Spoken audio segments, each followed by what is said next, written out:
মায়েরা, আপনারা তো এখানে কীর্তন শুনতে এসেছেন, কি মনোভাব নিয়ে এসেছেন? যাবো কীর্তনিয়ার মুখটা দেখবো।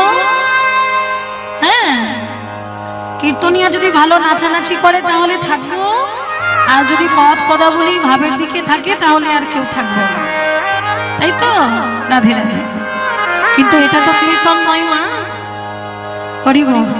মানুষ এখন মুখরোচক খাবারটাই বেশি খায়, যেটা স্বাস্থ্যের পক্ষে একদমই উপকারী নয়। কিন্তু আমরা কিন্তু তা করব না, যেটা ভালো সেটাই দিয়ে যাব।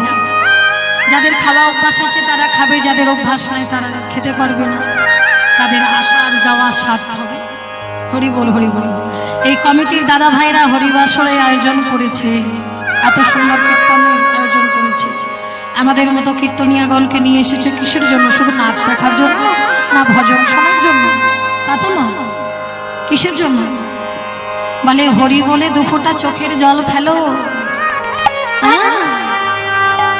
নাচতে তো সবাই পারে, ও ডিজে গান চালিয়ে দিন, সেখানেও নাচ হবে। কিন্তু মাগো, হরি বলে নাচা যেমন তেমন কাঁদাটা বড় কঠিন কাজ। বলে কৃষ্ণ কথা বলতে এসে, কৃষ্ণ কথা শুনতে এসে যদি দুফোঁটা চোখের জল না পড়ে, সেই কীর্তন শুনেও কোনো লাভ নেই, কীর্তন দিয়েও কোনো লাভ নেই।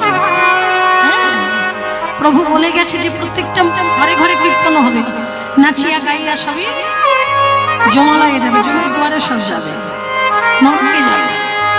কেন?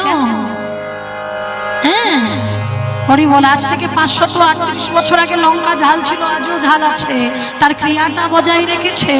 কিন্তু বাবা, আজ থেকে 538 বছর আগে কৃষ্ণ নামের গুণে মরা মানুষের দেহে প্রাণের সঞ্চার হতো, এখন কি আর এই হরি নামের গুণে মরা মানুষের দেহে প্রাণের সঞ্চার হচ্ছে?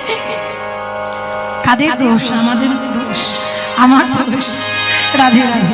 হরি বল। মধুময় শ্রী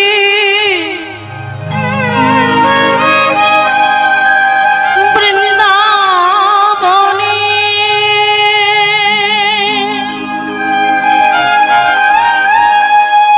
আমার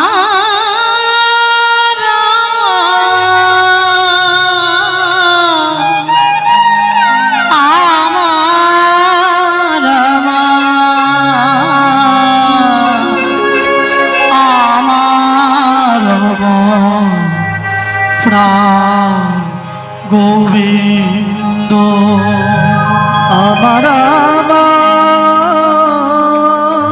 প্রাণ গোবিন্দ।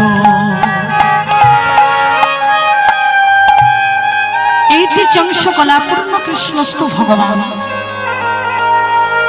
যিনি পরম কৃষ্ণ সচ্চিদানন্দ বিগ্রহ, অনাদির আদি, যিনি সর্ব কারণে কারণ।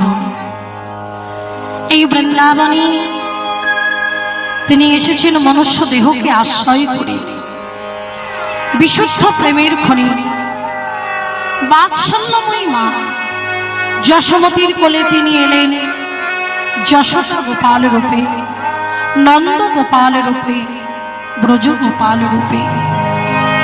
আজকে সেই ভগবান মায়ের কোলে এসেছে আমাদের মতো মনুষ্য দেহকে আশ্রয় করে। আজকে মা যশোমতী গোপালকে গোষ্ঠীর সাজিয়ে সুন্দর করে সাজিয়ে দিচ্ছেন।